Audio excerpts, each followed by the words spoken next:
সিরাত রসুল সাল্লাল্লাহু আলাইহি ওয়াসাল্লামের আজকের পর্বে আমরা যাব রসুল করিম সাল্লাল্লাহু আলাইহি ইসলামের প্রকাশ্যে ইসলামের দাওয়াত এ পর্যায়ে। নবী করিম সাল্লাল্লাহু আলাইহি ওয়াসাল্লামের প্রকাশ্য দাওয়াত ছিল 5টি স্তরে। 1, নিকট আত্মীয় ও বন্ধুদের দাওয়াত। 2, নিজ জাতি ও শহরের লোকদের দাওয়াত। 3, মক্কার আশেপাশে যারা আছে তাদের প্রতি দাওয়াত। 4, আরবের সকল জাতি গোষ্ঠীর প্রতি দাওয়াত। 5, পৃথিবীর সকল জাতি ও দলের প্রতি দাওয়াত। তবে একটি স্বীকৃত সত্য কথা এই যে বৃদ্ধ লোকেরা নিজেদের বিশ্বাসে অটল থাকে, তারা সহজে পরিবর্তন হতে চায় না। যার উপরে স্থির থাকে সেটার উপরেই স্থির থেকে যায়, তারা সত্যকে নতুনকে গ্রহণ করতে পারে না। আমরা ইতিপূর্বে গোপন দাওয়াতের 3 বছরে যাদের ইসলাম গ্রহণের কথা জেনেছি, আমরা দেখেছি তারা অধিকাংশই ছিলেন যুবক, অধিকাংশের বয়স ছিল 40-এর নিচে। প্রায় সকলেরই বয়স ছিল 40-এর নিচে। তারাই প্রথমে ইসলাম গ্রহণ করেছিল। 2-1 জন ছিলেন যাদের বয়স বেশি ছিল। কারণ কি? কারণটা হচ্ছে এই যে যুবকরা বিপ্লবী হয়, তারা পরিবর্তনশীল হয়। সত্য তাদের সামনে উপস্থাপন করা হলে তারা সত্যকে মাথা পেতে মেনে নেয়, সত্যকে গ্রহণ করে। রাসূল করিম সাল্লাল্লাহু আলাইহি ইসলামের এই পর্যায়ে গোপন দাওয়াতের 3 বছর পার হওয়ার সঙ্গে সঙ্গে আল্লাহ পাক তাকে নিকট আত্মীয়দের দাওয়াত দেওয়ার আদেশ করলেন। আল্লাহ তাআলা বলছেন, وأنذر عشيرتك الأقربين واخفض جناحك لمن اتبعك من المؤمنين فإن عصوك فقل إني بريء مما تعملون وتوكل على العزيز الرحيم। আল্লাহ তাআলা বলছেন, ওয়ানদির আশিরাতাকাল আকরাবিন। এখন আপনি আপনার নিকট আত্মীয়দেরকে সতর্ক করুন, তাদেরকে দাওয়াত দিন, পরকালের ভয় তাদেরকে দেখান। আর ওয়াখফিদ জানাহাকা লিমানিত্তাবাআকা মিনাল মুমিনিন, আপনার অনুসারী মুমিনদের প্রতি আপনি সদয় হন, নম্র আচরণ করুন। আর ফাইন আসাউকা ফাকুল ইন্নী বারিউম মিম্মা তা'মালুন, যদি তারা আপনার অবাধ্য হয়, তারা আপনার আনুগত্য না করে, তবে তাদেরকে বলে দিন তোমরা যা করো তা থেকে আমি মুক্ত। ওয়া তাওয়াক্কাল আলাল আজিজির রহিম, আর আমি ভরসা করছি পরাক্রমশালী এবং দয়ালু আল্লাহ রাব্বুল আলামিনের উপরে। আল্লাহ পাকের পক্ষ থেকে এই আদেশ যখন আসলো, নবী করিম সাল্লাল্লাহু আলাইহি ইসলামের কাছে যখন আল্লাহ পাক এই আয়াতে কারিমা নাজিল করলেন, আদেশ করলেন যে আপনি আপনার নিকট আত্মীয়দেরকে দাওয়াত দিন, এই আদেশ পেয়ে রাসূল করিম সাল্লাল্লাহু আলাইহি ওয়াসাল্লাম অনেক দিন পর্যন্ত তিনি চিন্তিত থাকলেন। তিনি আদেশ পালনে নিজেকে অপারগ ভাবতে লাগলেন।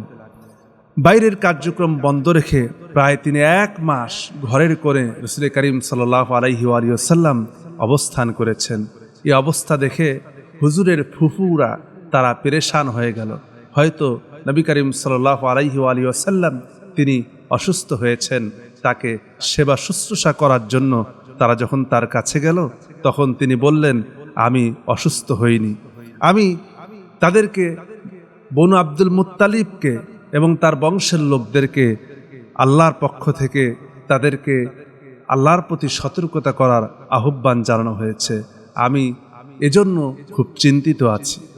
তার ফুপুরা বললেন, আব্দুল মুত্তালিবের বংশের সবাইকে একত্রিত করে তাদেরকে দিনের দাওয়াত দাও, কিন্তু আবুল আহাবকে দিও না। ফুপুরা বললেন যে সকলকে দাও, কিন্তু আবুল আহাবকে দিও না, সে কখনোই তোমার দাওয়াত, তোমার কথা সে শুনবে না, তোমার কথা সে কবুল করবে না। রাসূল করিম সাল্লাল্লাহু আলাইহি ওয়াসাল্লাম আব্দুল মুত্তালিবের বংশের লোকদেরকে, অর্থাৎ নবী করিম সাল্লাল্লাহু আলাইহি ওয়াসাল্লামের দাদার এবং তার যে চাচারা ছিল এবং তারা যারা ছিল সকলকে আহ্বান করে তাদেরকে বাড়িতে নিমন্ত্রণ জানালেন। হযরতে খাদিজাতুল কুবরা রাদিয়াল্লাহু তাআলা আনহা তিনি সকলের জন্য খাবার তৈরি করতে বললেন, খাবার তৈরি করলেন। আর হযরত আলী তাদেরকে দাওয়াত পৌঁছে দিলেন। হযরত আলী রাদিয়াল্লাহু তাআলা আনহু বলেন, আমি প্রায় 40 জনকে নিমন্ত্রণ করেছি, দাওয়াত দিয়েছি। আরেক বর্ণনায় পাওয়া যায় হযরত আলী বলেন, যখন আয়াতে কারিমা নাজিল হয় তখন রাসূল করিম সাল্লাল্লাহু আলাইহি ওয়াসাল্লাম আমাকে বললেন, বকরির একটি রান ও 100 পরিমাণ গম নিয়ে খাদ্য তৈরি করো আর একটি বড় পেয়ালায় দুধ এনে রাখো। এরপর তিনি বলেন, আব্দুল মুত্তালিবের বংশের লোকদেরকে নিমন্ত্রণ করো, তাদেরকে নিয়ে আসো যাতে আমি তাদের সঙ্গে কথা বলতে পারি। এরপর আমি তাদেরকে আমন্ত্রণ করলাম, তারা আসলেন। আমি রাসূল করিম সাল্লাল্লাহু আলাইহি ওয়াসাল্লামের আদেশ পালন করে তাদের সামনে খাদ্য পরিবেশন করলাম। তারা যখন তাদের সামনে খাদ্য পরিবেশন করা হলো, নবী করিম সাল্লাল্লাহু আলাইহি ওয়াসাল্লাম সেই মাংসের টুকরাটি দাঁত দিয়ে কেটে তাদের সামনে পরিবেশন করে দিলেন। তারা তৃপ্তি ভরে খেলেন। খাওয়া যখন শেষ হলো তখন তিনি আমাকে বললেন যে তাদের জন্য দুধ নিয়ে আসো। আমি দুধ নিয়ে গেলাম, এবার সকলকে দুধ পান করালাম। দুধের পরিমাণ যতটুকুন ছিল এই দুধ দিয়ে আসলে সকলের হওয়ার কথা না, কিন্তু সকলকে দুধ পান করানোর পরও বাকি অবশিষ্ট অনেকখানি দুধ বেঁচে গেল। এরপরে রাসূল করিম সাল্লাল্লাহু আলাইহি ওয়াসাল্লাম তাদের সঙ্গে কথা বলার জন্য যখন প্রস্তুতি নিলেন, তাদের সঙ্গে কথা বলবেন এবং তিনি কিছু বলতে ইচ্ছা পোষণ করলেন, কিন্তু তার মধ্যেই আবুল আহাব বাগড়া দিয়ে বসল। সে মেহমানদেরকে সকলকে লক্ষ্য করে বলল, মুহাম্মদ সাল্লাল্লাহু আলাইহি ওয়াসাল্লাম তোমাদেরকে জাদু করেছে। এরপর রাসূল করিম সাল্লাল্লাহু আলাইহি ওয়াসাল্লামকে সম্বোধন করে বলল, এখানে তোমার চাচারা এবং তাদের সন্তানাদি উপস্থিত রয়েছে, তুমি যা ইচ্ছা বলো, কিন্তু নতুন ধর্মের কথা বলো না। তুমি যে নামাজ পড়ছো এ কথা আমাদেরকে বলো না, নতুন দাওয়াতের কথা বলো না। এ কথা মনে রেখো, তোমার গোত্র পুরো আরবের উপর ক্ষমতাবান নয়। তুমি যদি তোমার মতবাদ অটল থাকো তাহলে তোমার খানদান এবং তোমার বাপদাদা তোমাকে বাধা দেওয়ার সবচাইতে বেশি অধিকার রাখে। কারণ তুমি যদি তাদের উপরে চড়াও হও অথবা তারা যদি তোমার কথা মেনে নেয় তাহলে পুরা আরববাসী বিদ্রোহ করে বসবে, সেটা সামাল দেওয়ার ক্ষমতা তোমার নাই। এবং বলল, ভাতিজা, আমি এমন কাউকে দেখিনি যে তার গোত্রের জন্য তোমার চেয়ে বেশি মন্দ বিষয় নিয়ে এসেছে। আবুল আহাবের এই সকল অনর্থক কথাবার্তা শুনে মেহমানরা সকলেই চলে গেল। নবী করিম সাল্লাল্লাহু আলাইহি ওয়াসাল্লাম কিছু বলার সুযোগ পেলেন না। হযরত আলী বলেন, পরের দিন রাসূল করিম সাল্লাল্লাহু আলাইহি ওয়াসাল্লাম আবার তাদের জন্য একই পদ্ধতিতে দাওয়াত দিলেন, খাবারের আয়োজন করলেন, কিন্তু সেদিনও আবুল আহাব সেই একই কাজ করল। রাসূল করিম সাল্লাল্লাহু আলাইহি ওয়াসাল্লামকে কথা বলার কোনো সুযোগই দিল না। মেহমানরা আজকেও চলে গেল। এবার হযরত আলী বলেন, তৃতীয় দিনে আবার আমি সকলের জন্য মেহমানদারি করলাম, খাবার খাওয়ালাম। তৃতীয় দিনে যখন সেদিন আবু জেহেল আসেনি এবং আবুল আহাব সেদিন উপস্থিত হয়নি এবং নবী করিম সাল্লাল্লাহু আলাইহি ওয়াসাল্লাম তিনি শুরুতেই কথা বলা শুরু করলেন, আল্লাহর প্রশংসা করলেন এবং প্রশংসা করে তিনি লোকদেরকে তাওহীদের প্রতি, রিসালাতের কথা, পরকালের কথা শুনিয়ে দিয়ে তিনি বললেন, ইন্নী লা রাসূলুল্লাহি ইলাইকুম খাসসাহ ওয়া ইলান নাসি কাফফা, আমি বিশেষভাবে আপনাদের প্রতি এবং ব্যাপকভাবে সকল মানুষের প্রতি আমি রসুল হিসাবে প্রেরিত হয়েছি।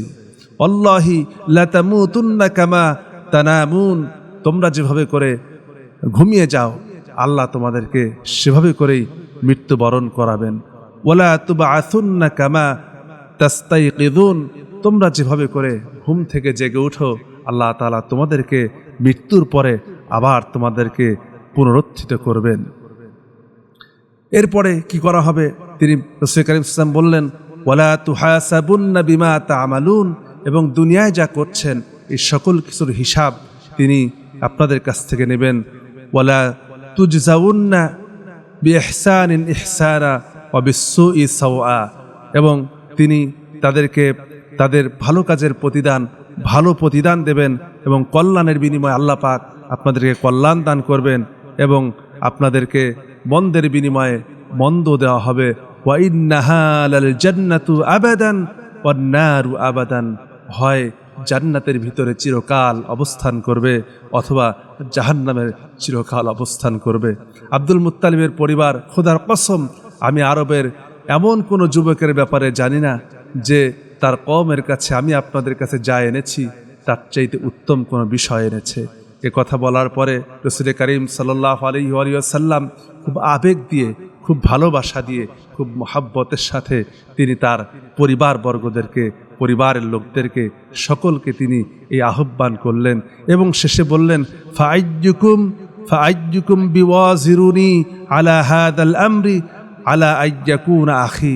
এমন কোন ভাই আছে যে আমাকে এই কাজে আমাকে সাহায্য করবে, আমাকে সাহায্য করতে চাইবে, সহযোগিতা করতে চাইবে? হযরত আলী বলেন, শ্রোতাদের মধ্যে আমি সকলের ছোট ছিলাম। আমি বললাম, হে আল্লাহর রাসূল, আমি আপনাকে সাহায্য করব, আমি আপনাকে সহযোগিতা করব।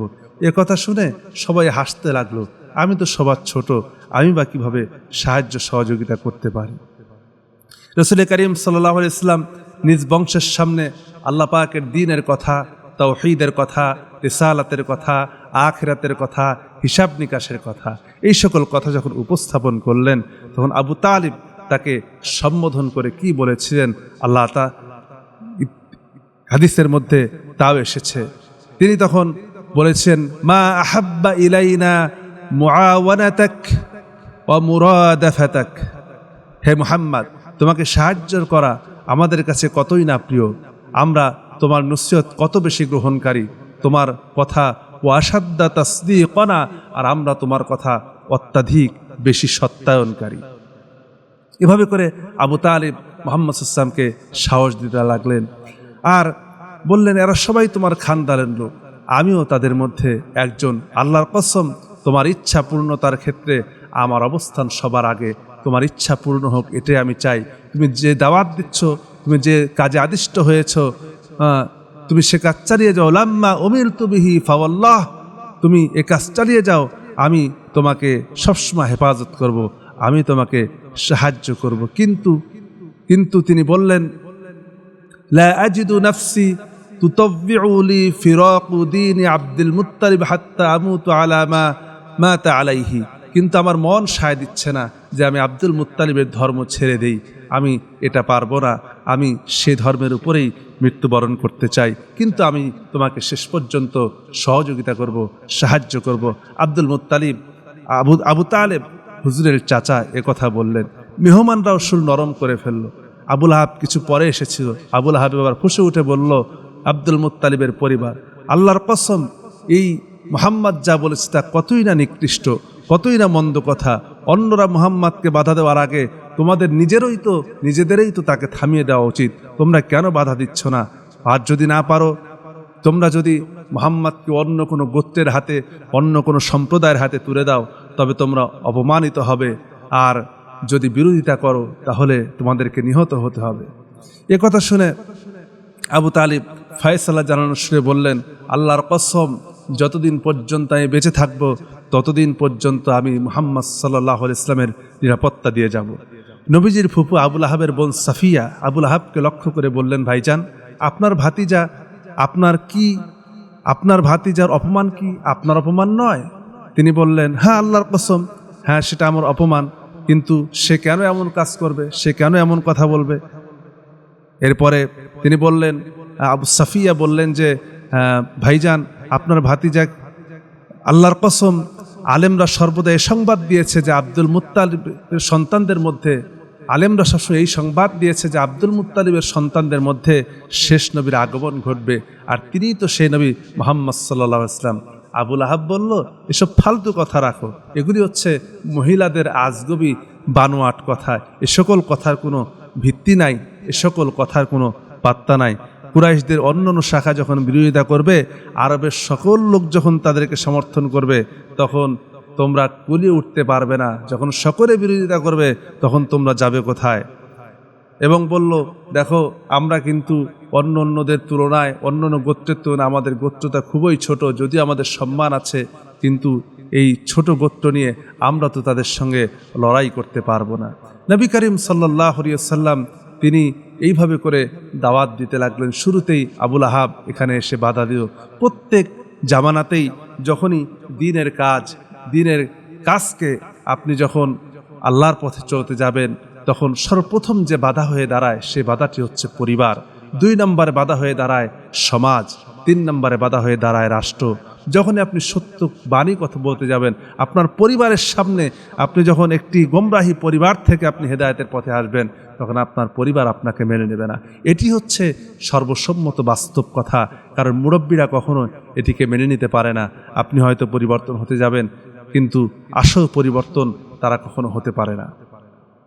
আল্লাহ পাক এই পারিবারিকভাবে দাওয়াত যখন দিলেন, ওয়ানদির আশিরাতাকা আকরাবিন, নিজ আত্মীয়দেরকে, নিকটবর্তীদেরকে দাওয়াত যখন তার সমাপ্ত হলো, আল্লাহ পাক এবার আদেশ দিলেন ব্যাপক পরিসরে দাওয়াত দেওয়ার জন্য।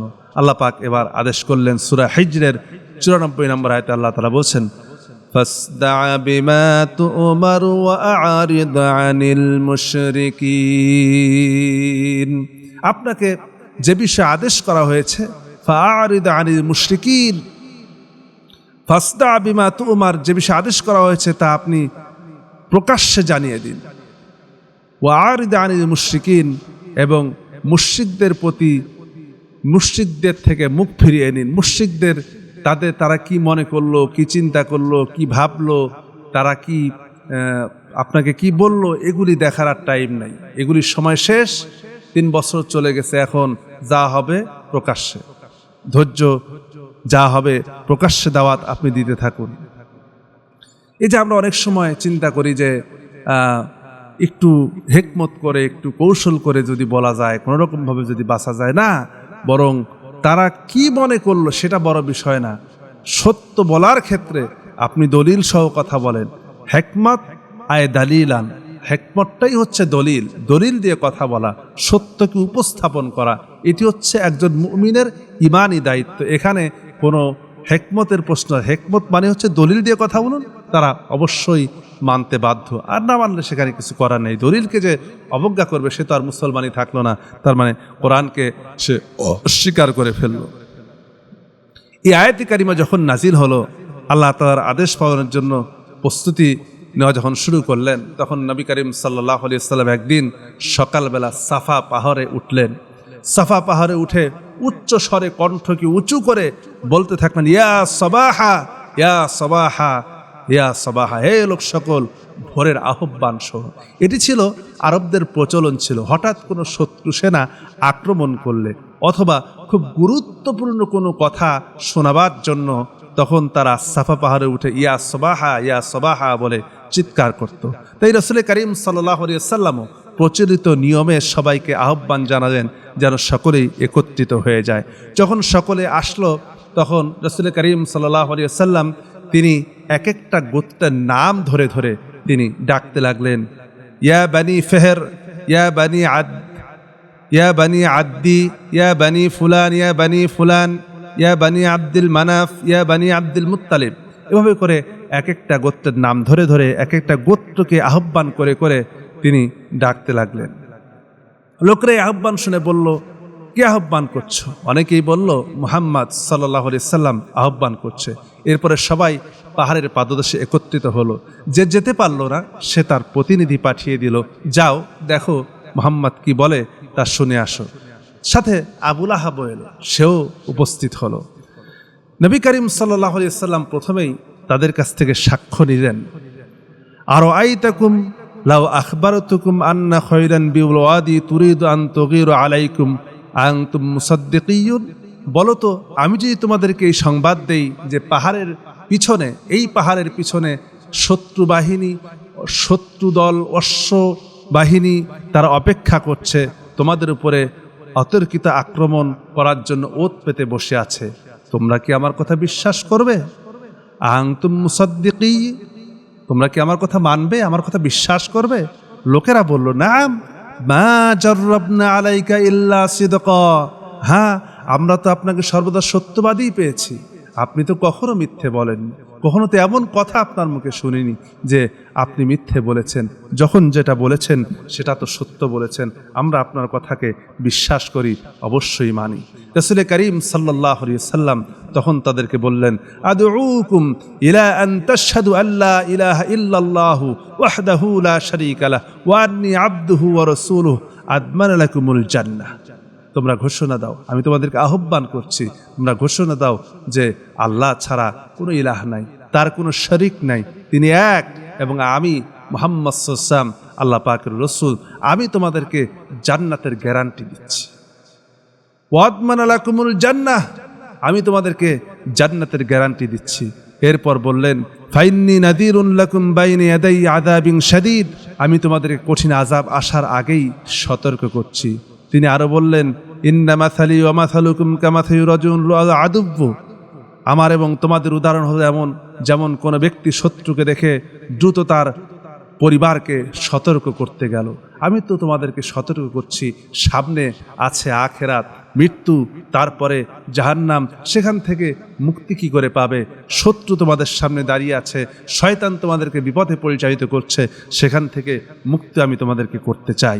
এরপরে তিনি আরো বললেন ইন্নাল্লাহ আমারানি আন আনযিরা আশীরাতাকাল আকরাবিন ওয়া আনতুমহুম ওয়া আন্নী লা আমলিকু লাকুম মিনাদ দুনিয়া নাফআতান ওয়ালা মিনাল আখিরা নাসিবান ইল্লা আন তাকুলু লা ইলাহা ইল্লাল্লাহ। তিনি বললেন নিশ্চয়ই আল্লাহ আমাকে আদেশ করেছেন নিকট আত্মীয়দেরকে সতর্ক করার জন্য, আর তোমরাই আমার নিকট আত্মীয়। আমি তোমাদের দুনিয়ার কোনো মালিক নই, আর আখিরাতেরও কোনো কিছুর মালিকানা আমার হাতে নেই। তোমরা শুধু বলো লা ইলাহা ইল্লাল্লাহ। এই দাওয়াত নবী করিম সাল্লাল্লাহু আলাইহি সাল্লাম যখন দিলেন, তিনি এক একটা গোত্রকে নাম ধরে ধরে রাসূল করিম সাল্লাল্লাহু আলাইহি ওয়াসাল্লাম ডাকতে লাগলেন। এক একটা গোত্রকে নাম ধরে ধরে ডাকছেন আর এই দাওয়াত দিচ্ছেন। তিনি সকলকে বললেন যে আমি তোমাদের কোনো কাজে আসবো না, আমি তোমাদের কোনো উপকার করতে পারবো না। এভাবে করে যখন তিনি দাওয়াত দিতে লাগলেন, তখন উপস্থিত লোকদের ভাষণ দেওয়ার সঙ্গে সঙ্গে কোনো শ্রোতা কেউ বিরোধিতা করল না। সকলেই জানে মুহাম্মদ সাল্লাল্লাহু আলাইহি ওয়াসাল্লাম যা বলেন তিনি সত্য বলেন, কখনো তিনি মিথ্যে বলেননি। তিনি আল আমিন উপাধিত হয়েছেন, ভূষিত হয়েছেন, কোনোদিন আমানতের খেয়ানত করেননি। সেই রাসূল করিম সাল্লাল্লাহু আলাইহি ওয়াসাল্লাম তিনি যখন এই দাওয়াত দিলেন, সকলেই নিশ্চুপ হয়ে দাঁড়িয়ে আছে, রাসূল করিম সাল্লাল্লাহু আলাইহি ওয়াসাল্লামের কথা শুনছে। তখন আবু লাহাব ফুঁসে উঠল এবং সে বলে উঠল তাব্বা লাকা আলিহাদা জামাতানা, ধ্বংস হও, তুমি কি এজন্য আমাদেরকে একত্রিত করেছো? তুমি কি এজন্য আমাদেরকে ডেকেছো? তুমি কি এজন্যই এই পুরা গোত্রদেরকে এক এক করে ডেকেছো? এত প্রত্যুষে সকালবেলায় ডেকেছো? আবু লাহাব শুধু এতটুকুন বলেই ক্ষান্ত হলো না। হাদিসে এসেছে সে একটা পাথর উঠিয়ে মুহাম্মদ সাল্লাল্লাহু আলাইহি ওয়াসাল্লামের উপরে সে আঘাত করলো, মেরে দিল। আল্লাহ রাব্বুল আলামিন তার জবাবে সূরা লাহাব নাজিল করে দিলেন তাব্বাত ইয়াদা আবি লাহাবিন ওয়া তাব মা আগনা আনহু মালুহু ওয়া মা কাসাব সায়াসলা নারান যাতা লাহাব। আল্লাহ আয়াত নাজিল করে দিলেন যে ধ্বংস হোক আবু লাহাবের দুই হাত এবং সে নিজে, মা আগনা আনহু মালুহু ওয়া মা কাসাব, এবং তার ধন সম্পদ যা সে উপার্জন করেছে তা তার কোনো উপকারে আসেনি, কোনো কাজে আসেনি। এগুলি তার কোনো কল্যাণ করতে পারেনি, এগুলি তার কোনো উপকার করতে পারেনি। সায়াসলা নারান যাতা লাহাব, সে অচিরেই প্রবেশ করবে লেলিহান আগুনের শিখায় সে প্রবেশ করবে। আল্লাহ রাব্বুল আলামিন এভাবে করেই শুরু হলো রাসূল করিম সাল্লাল্লাহু আলাইহি ওয়াসাল্লামের দাওয়াতের বিরোধিতা, এবং এই বিরোধিতা চলতে থাকলো, চললো, আর আজকে ওই বিরোধিতা শেষ হয়নি। রাসূল করিম সাল্লাল্লাহু আলাইহি ওয়াসাল্লাম যেই আমরা আগামীতে জানবো মুশরিকদের বিরোধিতা, তারা কিভাবে বিরোধিতা করেছিল, আল্লাহ এবং রাসূলের উপরে তাদের আকীদা কেমন ছিল, ইত্যাদি বিষয়গুলি সামনে এক এক করে আমাদের সামনে আসবে, আরও ক্লিয়ার হয়ে যাবে। কত জায়গায় কতভাবে রাসূল করিম সাল্লাল্লাহু আলাইহি ওয়াসাল্লাম তার সাহাবাইরা নির্যাতন নিপীড়নের সম্মুখীন হয়েছেন। এইগুলি থেকে আমাদের ঈমানদীপ্ত জীবন গড়তে হবে। আমরা যদি এইগুলি থেকে শিক্ষা নিয়ে রাসূলের সিরাত থেকে, সিরাতে রাসূল থেকে, রাসূলের জীবনী থেকে শিক্ষা নিয়ে যদি নিজেদেরকে প্রস্তুত করতে পারি, তৈরি করতে পারি, দাওয়াতের জন্য তৈরি করতে পারি, নিজেদেরকে সঠিক দায়ী হিসাবে উপস্থাপন করতে পারি, তবেই সেটি আমাদের জন্য দুনিয়াও যেমন কল্যাণ হবে, আখিরাতেও কল্যাণ হবে। আল্লাহ পাক আমাদেরকে বোঝার, আমল করার তৌফিক দান করুক। আল্লাহুম্মা আমিন। ওয়া আখিরুদ দাওয়ানা আনিল হামদুলিল্লাহি রাব্বিল আলামিন। আসসালামু আলাইকুম ওয়া রাহমাতুল্লাহ।